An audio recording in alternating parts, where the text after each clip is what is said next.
adorable grandchildren. They all work hard to put family first in the long list of priorities.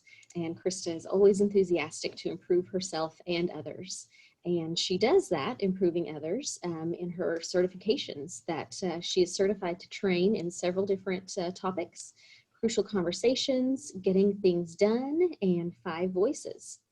Her current passion is writing several books on email communication and how to help people and companies from drowning in emails.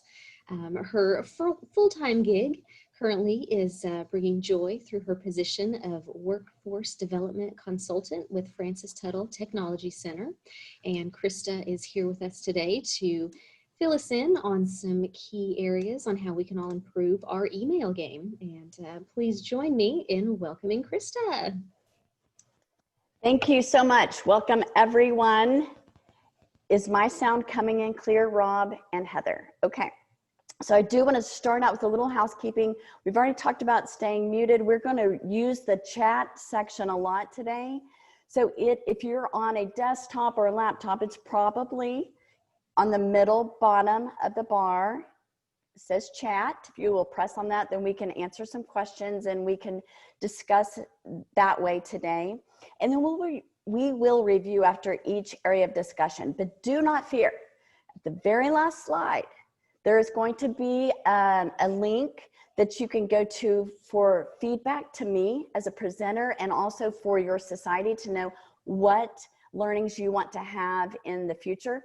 But most importantly, if you give me your name and your email address, I will send you all handouts and some research from this presentation so that you could even take it to your group if you felt comfortable enough and talk to them about the things that I'm going to talk to you today. So let's jump right in.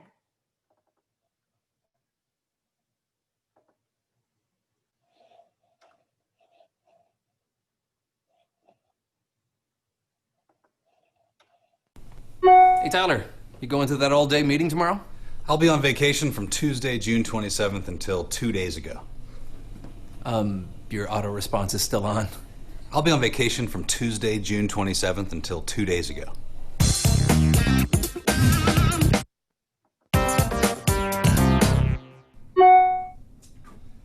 Okay, everyone, I need you to send me your reports ASAP before lunch if possible. Will do, Trip. Will do, Trip. Will do, Trip. Will do, Trip. Why are you including me in this? We'll be there around 7 tonight, if that's okay. Yeah, sounds good. Kind regards, Trip Crosby, Regional Sales Manager. Work 404-555-6112, extension 405. Mobile 404-555-3767. Email trip@biz.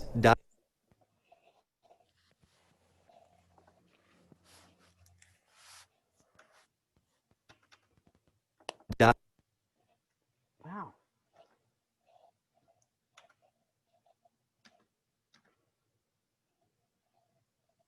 Sorry about that. Hey Tyler, you going to that all-day meeting tomorrow? I'll be on vacation from Tuesday, June 27th until 2 days ago. Your auto response is still on. I'll be on vacation from Tuesday, June 27th until 2 days ago.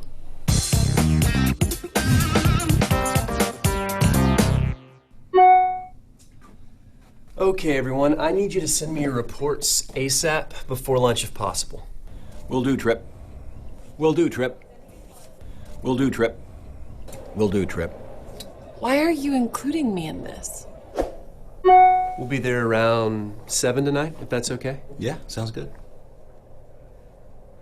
Kind regards, Trip Crosby, Regional Sales Manager. Work 404-555-6112, extension 405. Mobile 404-555-3767. Email trip@biz. Success is always an option. John Maxwell, author. Here's that report you needed.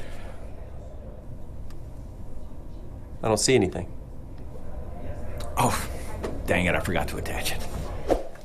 Hey Beth, did you see all the submissions we got today? OMG, I know! Easy on the old caps. Sorry. It's okay. Semicolon, close parenthesis. Hey, son. You have to watch this video of this cat sleeping on a horse. It is so cute. Mom, I'm at work. Dear friend, I am Johnson Emmanuel.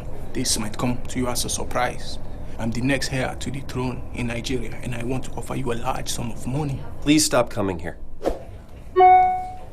Hi, Trip. Are you satisfied with... Hi, I'm the administrator. I could not deliver this document. It was too big. On Monday at 10:37 a.m., Paul wrote, "Hi, Trip. This is the latest version of the document you were looking for. Hope it's not too late. Paul." Yeah, I know what I wrote. Hey, really looking forward to seeing you guys tonight.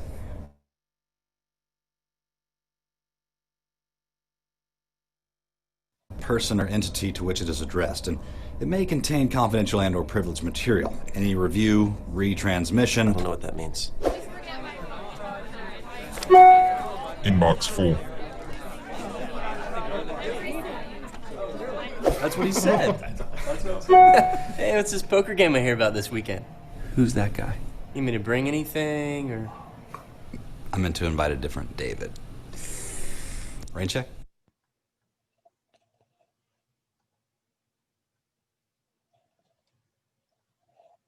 Okay, so I hear that the video is frozen of me. Can anyone hear me, Rob?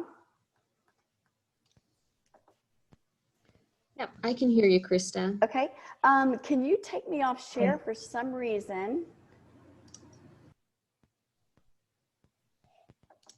Yeah, let me give that a go.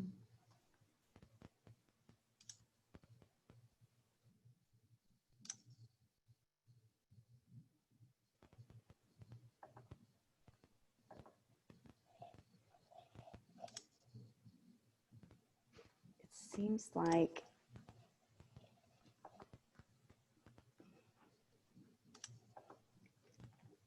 okay, so Nick, can you hear me now? And if you would just give me another share opportunity, okay. Can you see me? Yes, I can see you. The video looks good now. So yeah, you should be able to start sharing again. Okay, somebody said the audio is clear. Thank you so much for giving me that. No matter how much you prepare, no matter how much, audio visual is the bane of my existence at times. So let's move forward because the year was 2015. And Ink magazine, not ink as in tattoos, but ink as in INC Incorporated, right? Came out with a really bold statement. And the article was called, that said, why email will be obsolete in 2020. Well, we are now in the fourth quarter, if you can believe that, of 2020. And I don't know about you, but I don't see email going anywhere. So thank you, Heather, for introducing me. Like she said, my name is Krista Scammahorn. I am a workforce development staff at Francis Tuttle. I'm a corporate trainer, but I also go out and meet with companies and see what training they need. So if any of this is interesting to you, you can always go out to our Francis Tuttle website and look at our sprints or our workforce developments page. And also, I'll give you my information on the last slide. If there's anything that you want more information on, or you would like to take something like this to your organization. So let's move through and talk about today all the research that I've done for this, calling Not Everything is an Email.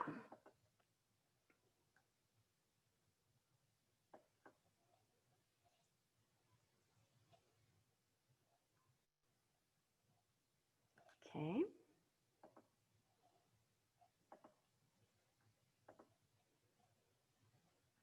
Can you see my screen, Rob or Heather? No, not yet.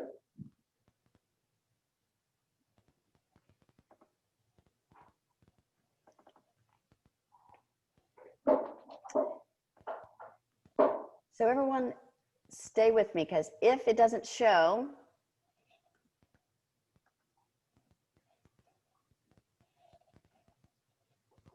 I can do this like the back of my hand.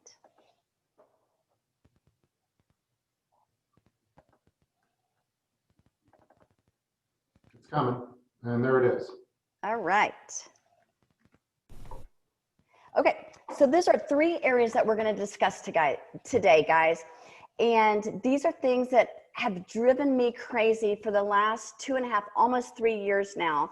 Like I said, I'm a corporate trainer, and I used to be with Moore Norman Technology Center, and that's how actually I met Heather Herron at OEC. And I have been asking her questions, I know, for over 2 years about email and how their culture works themselves. But what happened is my passion started when it was driven by classes that I was leading for Getting Things Done by David Allen. And most people would come up, what do I do about my emails? And it kept happening over and over, and it was like a broken record. So I kept looking and searching for a curriculum or some kind of presentation that was already put together about just email efficiencies, what are some tips and tricks. And there would be stuff about marketing emails to get more sales, or about safety in the emails to not get more spam, but there really wasn't anything out there that I could find. So I felt like that I was being told in my mind that you need to go out and research this. So this class today is my 33rd. I've had 33 presentations on this. I've had over 30 interviews that were held just discussing the ways that people deal with email, 56 articles saved for references, and 31 research studies that I've reviewed. All this is to support my purpose for being here today. And it is this. My purpose is I want to inspire each and every one of you to be a catalyst of change, of communication change. And we can do that. This means changing the way that we look at emails, changing our productivity, and ultimately even changing our stress level. Sending emails, it might seem like a faster mode of communication, but is it really a faster mode of communication if we get like 8 more back every time, right? So I desire for each of us to have deeper relationships and not just surface level ones. And at the end of the day, we all want to feel productive, but we can easily be procrastinating and fooling ourselves that we're doing real work by engaging in our email box too often. Krista? Yes. Your presentation is frozen on the first slide. It just says 3 areas to discuss, and your video is frozen. So I think we've got a lot of bandwidth going on here. So I'm going to turn my video off. I'll have Heather do that. Okay. Maybe turn your video off and give it another shot. All right, let's do this. For some reason, please move this window away from the shared application.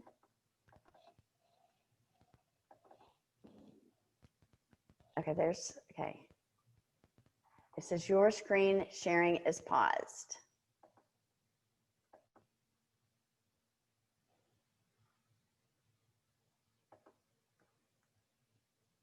I think there is some bandwidth problems. So let's just talk about it. Can you see me at all?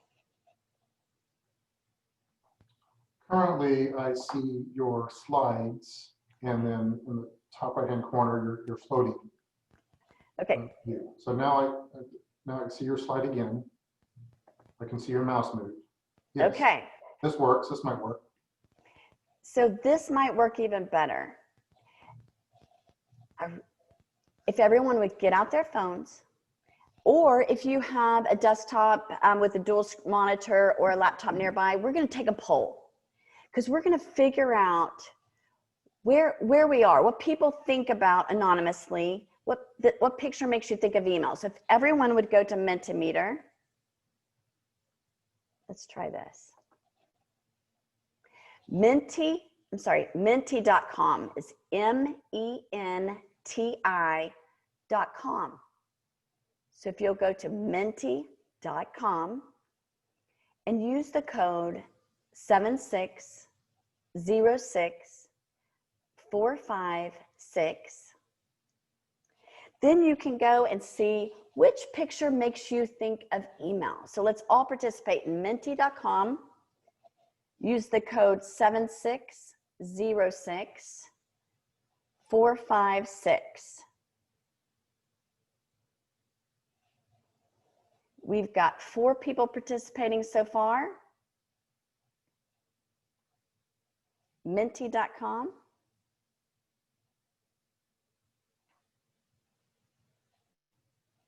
Now we've got 24 come in. 7606456. And then you push submit, and then the corresponding picture that makes you think about email. All right, we've got 32. As more people are voting, I will let you know this is the 33rd class. So what is typical, what I've found so far? And part of my research is this. Usually, the average goes this way, that 50% of the participants are drowning, and the other 50% is made up on the other three of happy, peaceful, and apathetic. So we're at 36 people. We're kind of all leaning more towards the drowning. So this is interesting. You picked to come to this presentation today. Sometimes when I'm in groups, they're not necessarily have chosen that, but maybe their director or the VP has chosen this course for them. So when that happens, you really do see a split of 50% drowning and the other 50% are happy, peaceful, or apathetic. So isn't that interesting?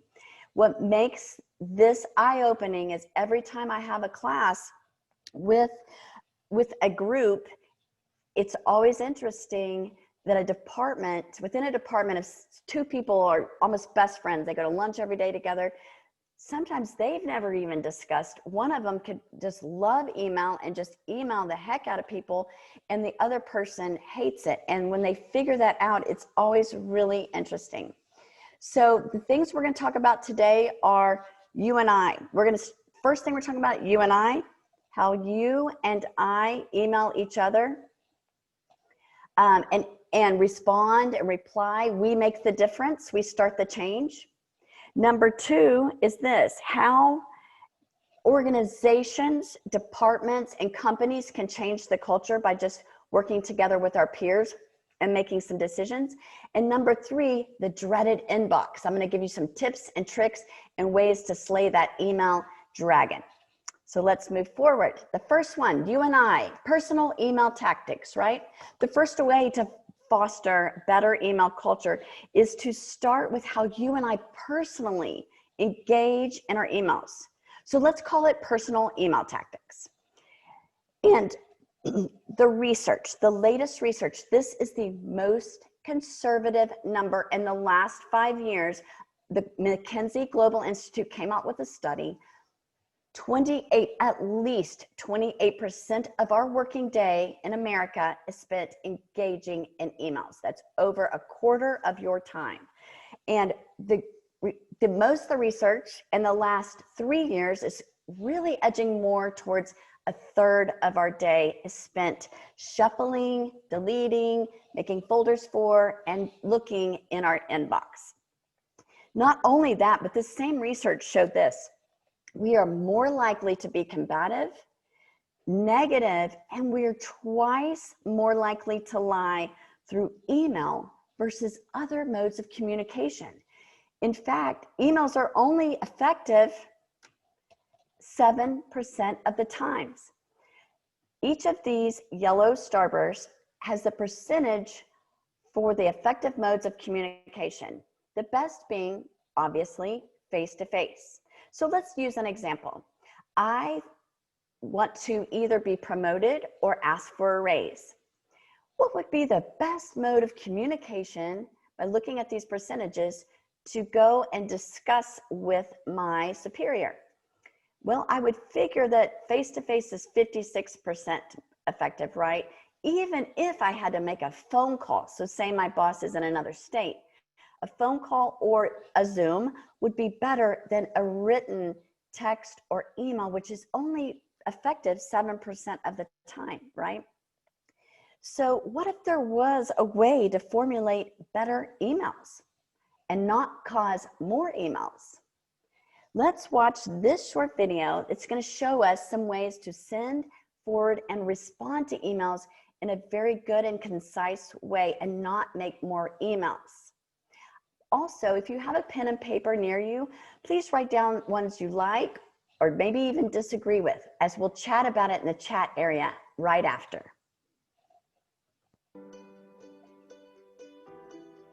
Hi Dave. How are you? I'm great. I just finished a big project, and best of all, I'm caught up on my email. Wow. How did you do that? Let me share a story. There was a time, not too long ago, where I was bombarded with so much email coming into my inbox. But now, my work is much more efficient. I can get more done while my co-workers are still struggling. I have joined ranks with the most efficient workers. Basically, there are three main areas for improvement: sending, forwarding, and responding to email. When forwarding an email, you will want to delete information within the email under certain circumstances. Delete any sensitive information which should not be disclosed. When the topic of an email changes, revise the subject line to match the topic of conversation. Remember to remove names to protect the privacy of others in an email trail. It is helpful to remove email headers and signature lines to clear the clutter for better clarity and readability. When responding to an email, do not reply all unless absolutely necessary. This should be a very rare action. Do not get the last word. It is unnecessary to send email to let someone know you received your email. Do not send 1 to 5 word emails such as, "Thanks for the info, got it," or "okay." When replying to questions in an email, answer in line with the question and put the font in a different color.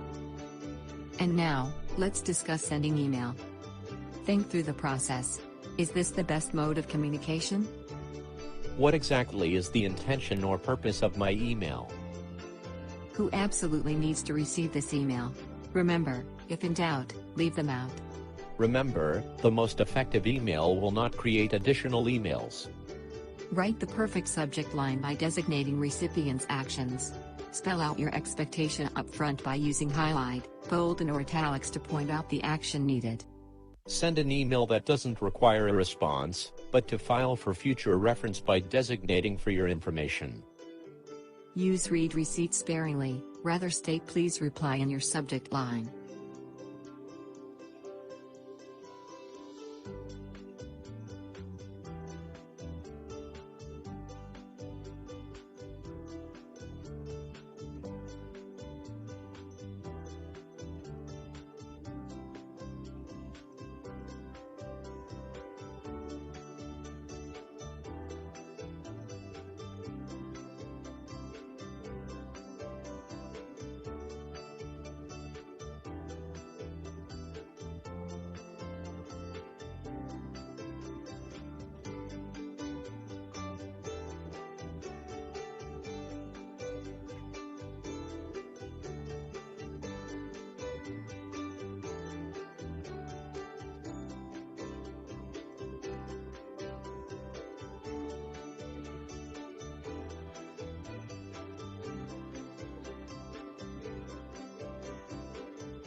Okay, so now let's start out with anything that you strongly agree with in this cartoon on some of these tips and tricks when sending, forwarding, replying to emails.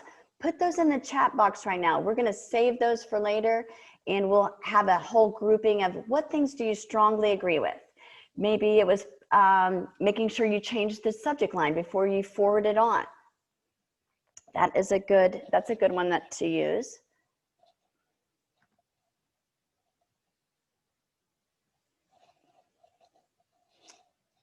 And then if there's some that you just feel very strong that you disagree with in this cartoon, let's open that up for chat too.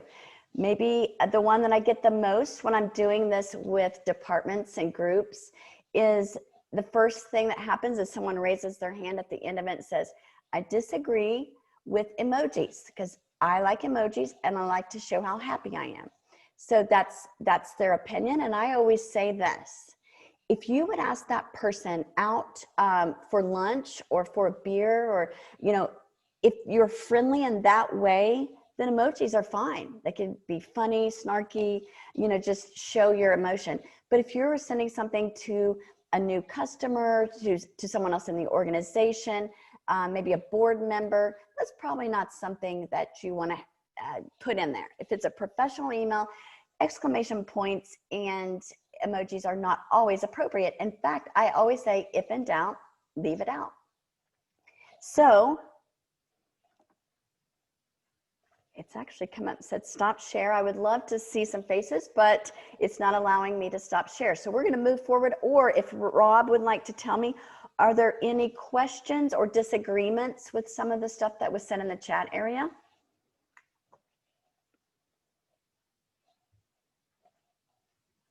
Or Heather?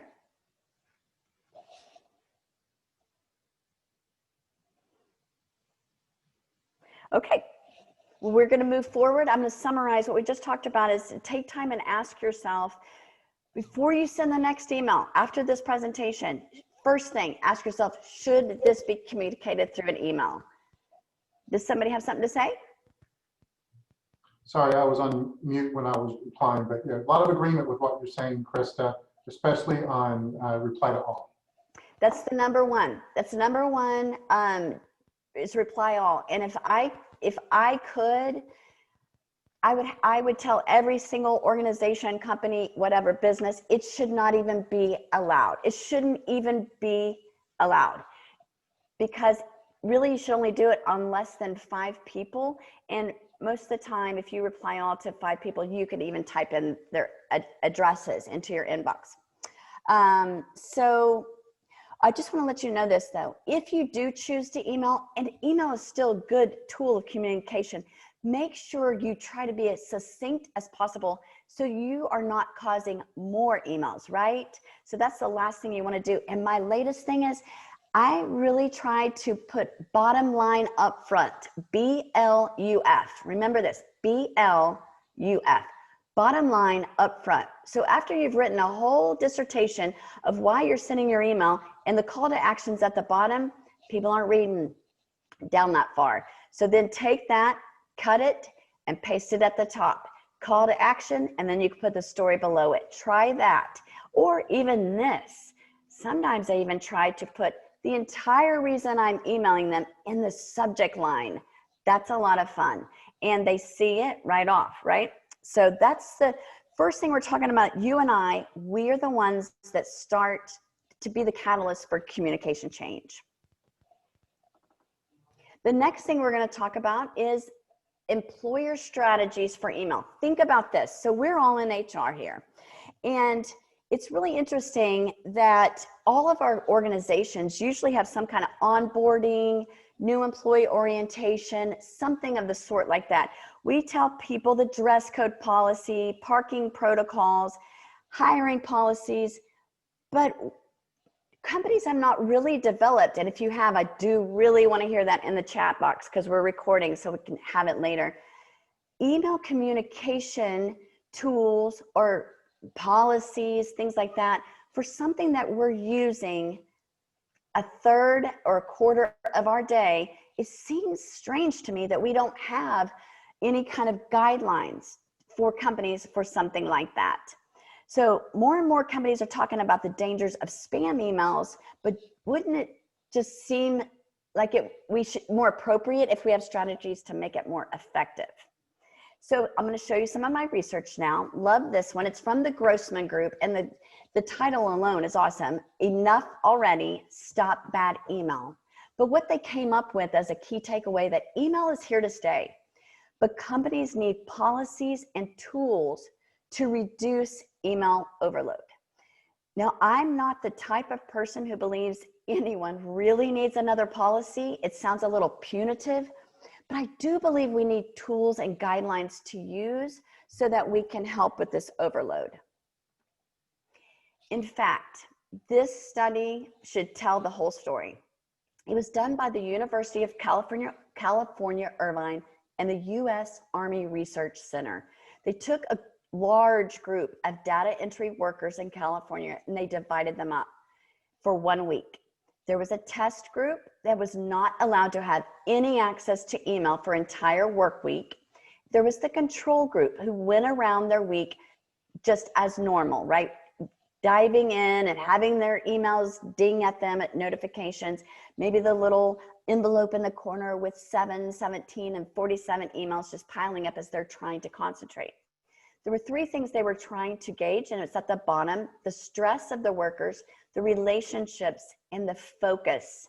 So they geared every single person, every data entry worker, with a heart rate monitor on their arms, because they wanted to see the heart rate variability in order to have a correlation to their stress. And this is what it was found. They reported the test group, who had absolutely no email, they reported less stress, better relationships, and more focus. Isn't this all what we all want, right? So here are some exact comments from this test group afterward. I was surprised at how much all that human interaction came in to fill the vacuum when having no email. Another comment was, I was able to spend time actually doing tasks that had to be done. Another comment, it was nice to be able to sit and work on a manuscript for the whole morning. And lastly, the test group participants consistently reported feeling relaxed and more focused. So aren't these important findings? What are we allowing to happen in our workplaces? If we believe for the last 50 years that all the studies in the healthcare field that stress is horrible for our health alone, that should be something that we would want to look into, doing something for our employees and for ourselves to have less stress, better relationships, more morale, better morale, and more focus and productivity for the work that we're doing. Let's take another quick poll. No, we're not going to take a poll yet. What we're going to do at this point is we're going to look at the manifesto. This is something that I take. Last week I was at local city government and we had groups. I actually got to train in person. It was wonderful. And I'll just show you, this is something that I developed. It's only 10 questions. They're culture decisions that a group is intended to make their own manifesto. It's just an agreement of this is the things that we want to try to do to make communication better in a group. The first one says this: proper time period to reply to an email, 90% of the time. At the end of this whole presentation, there will be a Google Doc link. You can go to that. Once you give me your name and your email address, I'll send you all of these handouts. This one is a fillable PDF. Once you download it, you can go with tomorrow or tonight with your Girl Scout troop that you had, or somebody at your church or your life group. And y'all could decide these same things, these culture decisions, to make guidelines around how you communicate and make better communication. I do this with groups also, so you always can email or call me if that you would like that brought to your own groups. But how better to affect email culture than to involve our peers, right? This manifesto PDF, if you use it with your team, you can discuss how to set expectations, and that can really help everyone. So right now, if you could put in the chat box, how would an email manifesto like this, an agreement, help your team or organization? So anything that you could think of that could help your team or your organization, if you would please put that in the chat box. If there's anything you need to interrupt me, Heather or Rob, please feel free to interrupt me. They are starting to roll in, Heather. We've got, Krista. Heather just responded with one. Build consistency and accountability. Focus on work. Someone says that they already have one and have training on it for all new employees. That's from Ginger. Oh, Ginger, I love that. I want to talk to you. For those of us who get long emails, it would be easier to read them in between meetings. Everyone would be on the same page, the same guidelines. And if it could reduce even a tiny bit of email traffic, it would be a win. Yes. Yes. Love it. Love all the comments. And Ginger, I really do want to talk to you because I have asked so many people over the last 2.5+ years, and I'm not finding anything out there. So that is so, so great. So great. Thank you so much for your comments and your engagement, you guys. We're going to move on so I make sure that I use your time wisely because I know that it's very valuable. The third and the last thing to discuss is how to streamline our inboxes. I want to teach us all how to be email superheroes and have effective protocols around our inboxes. So in starting this, when I was writing this curriculum, I always practice on my poor husband. So bless his heart, he says, hold on, can I ask a question? So I said, okay. And he said, Krista, people need to know, what's the history of email? Where do they come from? And why is it so predominant? This is it, you guys. I did a lot of research on the history of email, but basically this is it. Email was developed to be an electronic piece of mail, a new age memo or memorandum. It was never designed to be what it has become to most people. So think about this, and I love this snarky comment. So I have it on this slide. It's the office memo turned cancerous, extended to home and everyday life. It's by Don Norman. Because, I mean, honestly, I'm really good in my own email at Frances Tuttle, but my Gmail, my Google Mail gets out of control sometimes because that's the one that I use when I'm, buying things online and stuff like that. So it's about once a week that I have to really get after it because there's a lot of emails from Amazon, right? So from my dozens of email interviews and interviews with other people and asking people about how they use their inbox, I've discovered 3 general ways that people use their inboxes. So here's the pictures. The first one is this. It's the oversized file cabinet that you just dump in, or also it could be thought of as that storage unit that you pay $100 a month for. It's down on the corner, but you don't even really remember what was in it, right? So this one has pros and cons like every other way. There's 3 ways. The big storage unit or file cabinet means this. Everything comes in. It's just dumped into the inbox. There's no upfront time. The pro to this one, there's no upfront time to move things to folders because these people don't usually have any kind of folders. So you don't make folders, you don't delete anything, just everything remains in your inbox. Now the con is the time that it takes when you are searching through thousands, and I mean thousands, of emails. But this one has pros and cons, right? So I have sat in one of my coworkers' offices and we really needed to find an email from a client and it was time sensitive.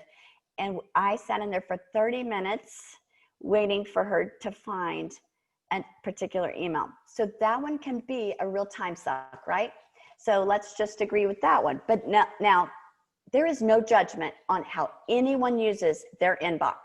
We all are just different and there's just pros and cons to both ways, all 3 ways. The second way is this. It is called the to-do list, where you allow only so many things to remain in your inbox because you really haven't decided what it means to you yet, what you're going to do with it, who you need to ask about it. Some of my interviewees call this a tickler list. I always laugh because I'm thinking, I don't know about you, but I can think of a lot more other fun ways to be tickled. But in all seriousness, these people make folders on the side and they might make them for your boss, for your coworkers, for different departments. Like I have IT and marketing, one for my director, assistant director, for all of my clients. And so things are moved over so that you can find them easier in the back end, but it does take some upfront time, right, to make folders and move them over to it. But the pitfalls of this way, the biggest loss of efficiency is that every time you reread those emails in your to-do list that remain in your inbox, every single time you reread them several times over, that's a loss of an efficiency. So that can be a challenge with keeping your inbox like a to-do list. And finally, the last way, the third way, is inbox zero. This means you do not let emails stay in your inbox. So picture with me, 2 to 3 times per day, your work day, you pull up your email, right? So it's not dinging at you all day. You hear all notifications are turned off.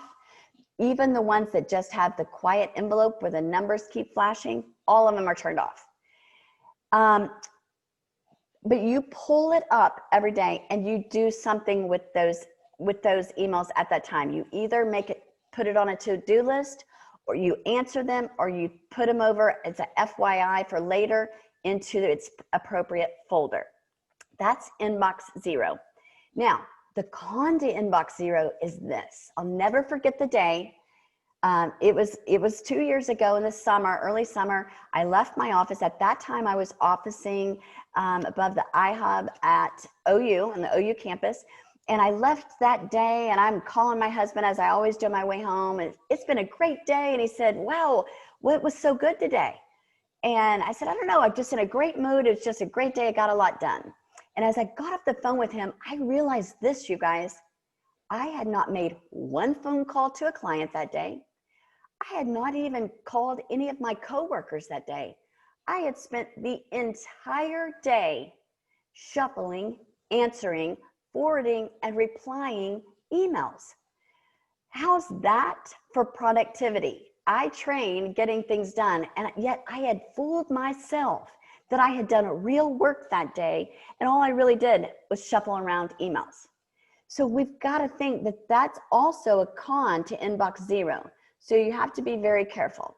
But now I will tell you, the best thing that's ever happened in my life about using inbox zero means that no more on the weekends am I hiding in my closet looking at my emails, because I know that it hurts my husband's feelings when I'm not participating in our life fully and I'm still, trying to do work in my inbox.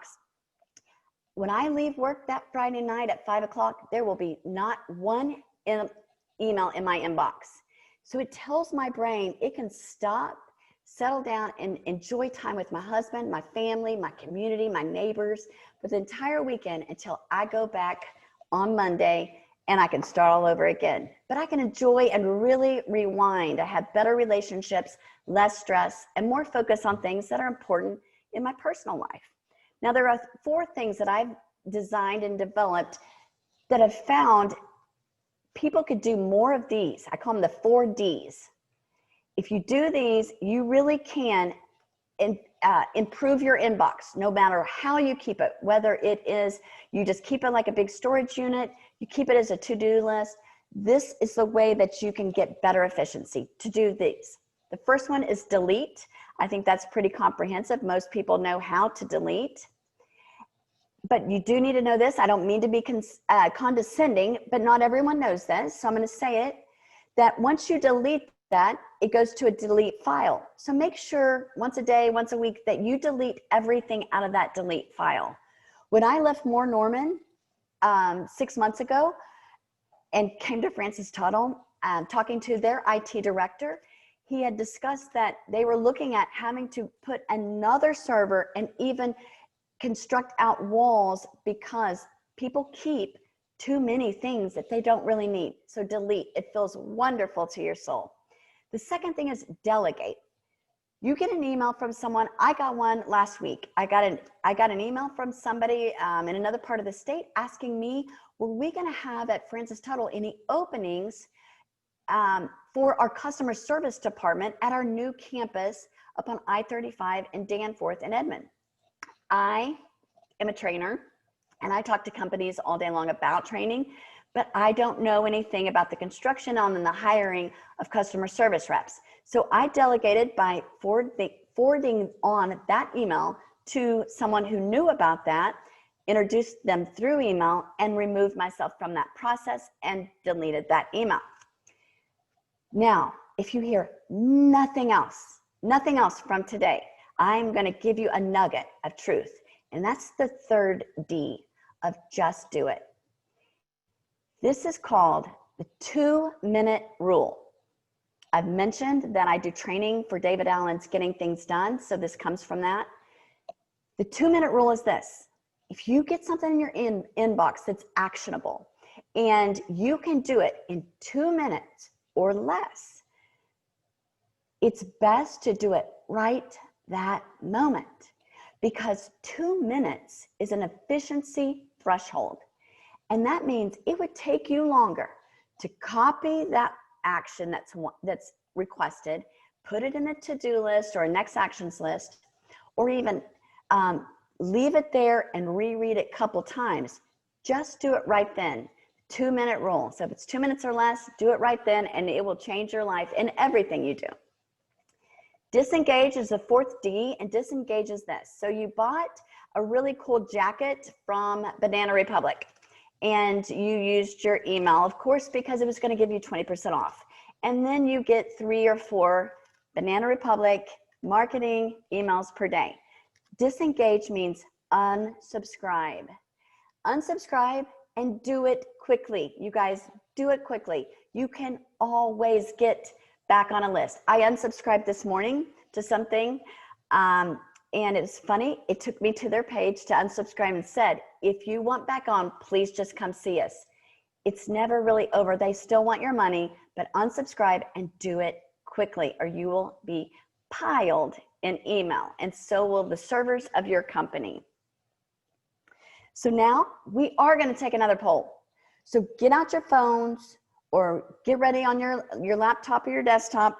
Go to menti.com again, MENTI.com. And this is anonymous, even though there's no judgment, because I'm going to ask you, how do you keep your inbox? The number is 70 50 32 2. So menti.com, 70 50 32 2.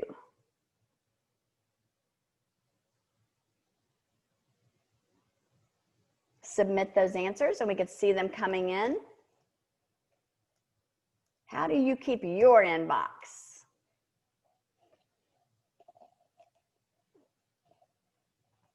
We have 30 responses so far. Once we get a couple more,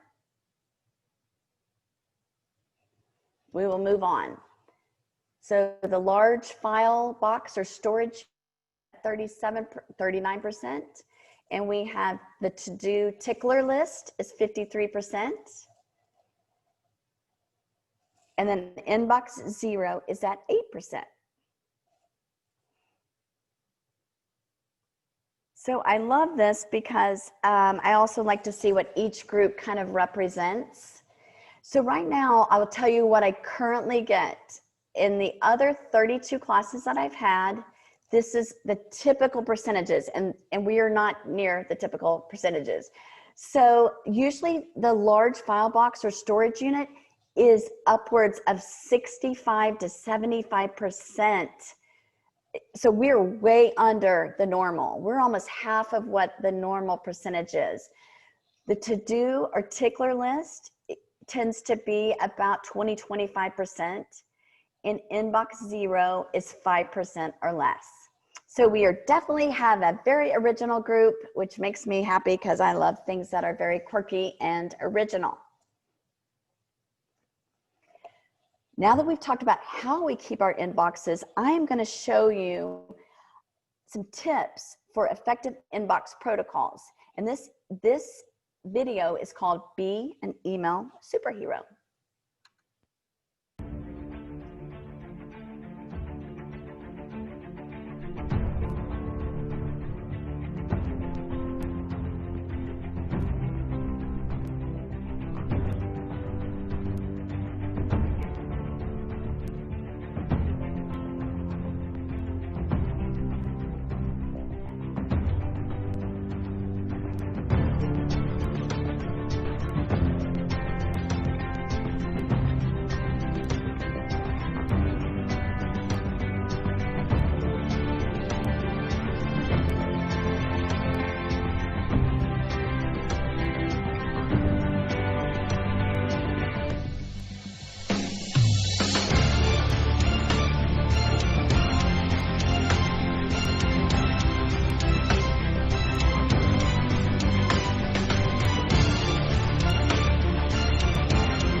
in conclusion, I'm confident that we can all make small steps to increase our email communication and our communication with each other. Again, my purpose here today was I really want to inspire every one of us on this call to be the catalyst of change in our communication efforts and our communication culture, and really realize that changing the way we look at emails and changing our productivity ultimately can change our stress levels. So sending emails may seem faster, but is it really if we cause 8 more from a poorly designed email? I desire for each of us to have deeper relationships and not just the surface level ones that we get through written communication. At the end of the day, we will all want to feel productive, but we could easily be procrastinating, like I said, and fooling ourselves that we're doing real work by engaging in our emails too often. So let's recap the 3 things that I went over. The first one is you. You and I individually and our email tactics, our personal email tactics will determine how many more you get back, okay? And even before you make that email, after we get off this call, after we get off this presentation right here, maybe making a phone call, actually picking up the phone, maybe your cell or your office phone, will really resolve something faster than an email can. And then if you want it in writing, you can always email afterwards, say per our discussion. Next, we went over an organization, how leaders set the tone, how better to really make sure and shore up that our communication is working, then to involve our peers. Remember the email manifesto? It's only 10 questions. It's a fillable PDF that you could work with your group. Now, realize it's not a static document. As your work group changes, or even an organization that you might be on a board, as they change, that you will have to pull up that email manifesto every so often and make sure things haven't changed in your guidelines for communicating. And my third and final point is the desperate need to streamline and use effective inbox protocols to tame that email dragon. So email is a powerful, incredibly powerful tool, but it's not the most powerful tool. And perhaps it's time to shake off the burden of our inboxes and learn that not everything is an email. But we can learn to use email and at the same time lower our stress and find more focus and build stronger relationships with our friends, family, and work teams. Please connect with me if we're not already connected on LinkedIn. I love to connect with people across the state. And if you must, then you can email me at this email on the screen at krista.scammahorn@francistuttle.edu. I also have a way to email me on LinkedIn if you go to my About page. Lastly, if you want the handouts, I love kind but candid feedback. This is the link. It's just 2 questions on the eval, just 2. So anyone can get on there and do it very quickly. And someone is going to be putting either Rob or Rob's maybe going to put that into the chat area so that you can, sorry, Rob, do you have something? It's done, it's in there. Okay, and that way, if y'all click on that, if you put your email on there and your name, and let me know if you want the handouts or if you just have some information that you even want to give me on this presentation, you have some more information, especially you, Ginger, that has something really cool with your company. I love that. So lastly, just thank you guys. Remember, 1/3 of our day is in this, so let's all join together and try to really have some guidelines with our peeps. If you would like to contact me, here's all my information. And I thank you all for being so good, since I can't really see you, but I think you've been a great audience today. And not everything is an email.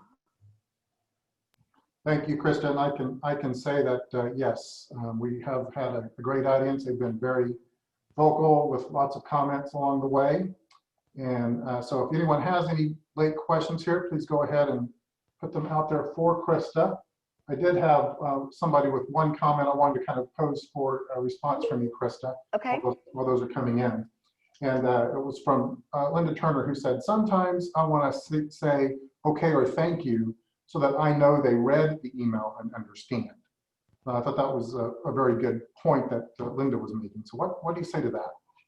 Okay, so a little bit of history is my superintendent at my past school at Moore Norman, she's the one, she asked me, could her direct reports be the first ones that we did the training with? And this is why, because everyone wanted to make sure that they were, you know, they all would come back and say, thank you, howdy doody, have a great weekend, stuff like that. So every time she sent them an FYI email, she was ending back with 25 emails, you guys. So if somebody, I love it. I love it if somebody will ask me, if they want to know that I got the email, then they could put a respond, what do you call it, respond on there. And it's not passive aggressive anymore to do so, because you don't see them that many.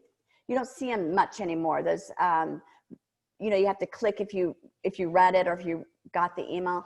But I really do not agree. In fact, I've had people say, I'm new at Francis Tuttle, and one girl asked me, hey, did you get my email? And I said, yes. And she said, you never answer me back. So I said, can I read it to you?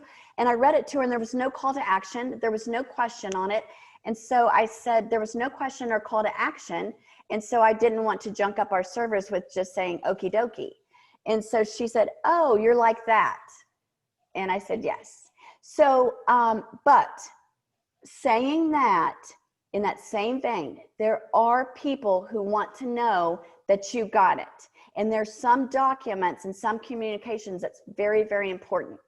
I've even had people text me and say, I emailed you that proposal.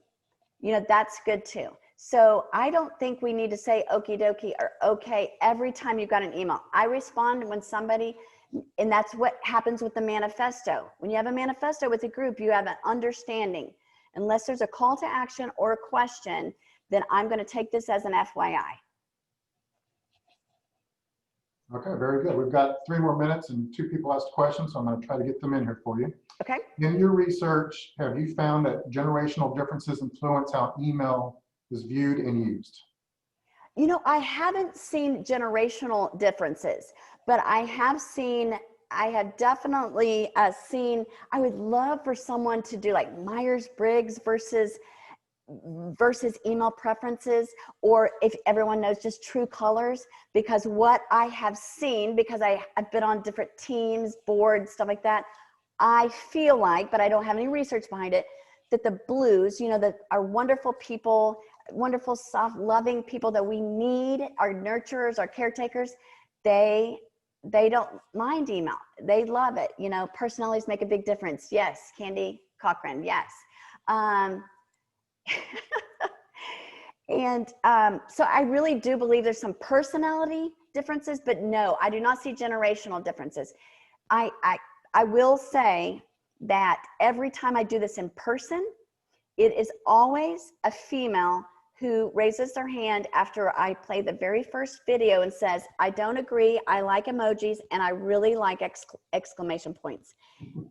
So I say, you know, that's your opinion, but you need to be careful when it's professional, that you don't put, you know, exclamation points and emojis. If in doubt, leave it out. Okay, another question? And finally, how do you recommend implement this company-wide? My staff loves reply all and using an oversized file cabinet. Okay, so this is what I believe. It needs to be taken away. And let me tell you another thing. It's not hard to take away the access. There's an API interface that would cost near to nothing if you talk to your IT VP or director, whoever is over your internal email. But it's usually getting someone from the top down that will say it's to take it away. When I worked for a national laboratory 20 years ago, they took away reply all. And I can't believe how bad it is. It has gotten worse since 20 years ago when email wasn't as big as it is and used as much as it is now. Reply all needs to be taken away. It needs to not even be an option. And I'll go one further and say, any organization, I'm at one now that I love Francis Tuttle, and they're such nice people, but because being nice, they allow everyone who works there, so 450 people can email to the everyone list. That should never, there should only be a few people who are chosen who can use that. That's my opinion. Okay, excellent. Thank you very much, Krista. That was wonderful and absolutely timely. I can tell that everyone was just at the edge of their seats listening to this because it's a common pain. So really, really appreciate you spending some time with us to talk about that most necessary topic. For our members, we want to go ahead and give you the credits